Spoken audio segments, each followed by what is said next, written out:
হুজুর পাক সাল্লাল্লাহু আলাইহি সাল্লাম বলেন,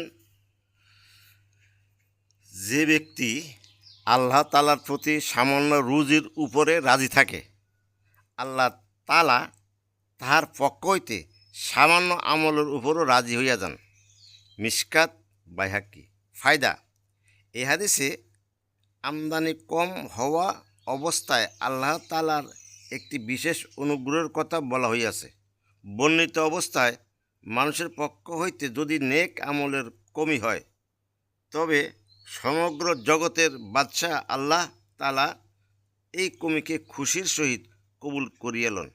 পক্ষান্তরে যখন আল্লাহ তাআলার পক্ষ হইতে দান অধিক হয় এবং সে কোনো জিনিসের কম হওয়াকে সহ্য না করে, তখন মালিকের পক্ষ হইতে দাবি এই যে তাহার হকসমূহ আদায় করার ব্যাপারে যেন তোমাদের পক্ষ হইতে অধিক পরিমাণে হয়।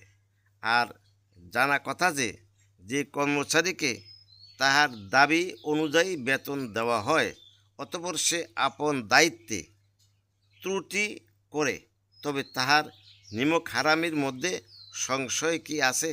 কিন্তু আমাদের অবস্থা উহার বিপরীত, অর্থাৎ গরিব লোকদের তো আল্লাহর দিকে রুজু হওয়া, তৌফিক চাওয়া, তাহারা জিকির ও নফলের জন্য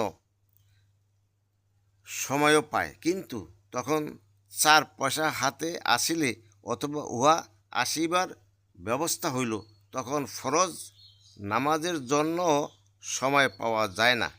অল্প রুজির উপর তুষ্ট থাকা তখন হাসিল হইতে পারে যখন মানুষ 5টি বিষয়ে এহতেমাম করে।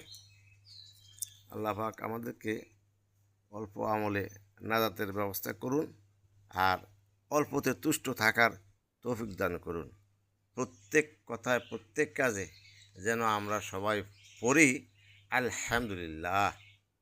মানুষের কিছু দিলে যেমন খুশি হয়, আল্লাহ পাকের যে কোনো নিয়ামত, যে কোনো কাজ সামনে আসলে যদি বান্দা বলে আলহামদুলিল্লাহ, আল্লাহ পাক অতীব খুশি হন। আমরা সবাই যেন প্রত্যেক সময় আলহামদুলিল্লাহ পড়ার সুযোগ পাই। আমিন সুম্মা আমিন।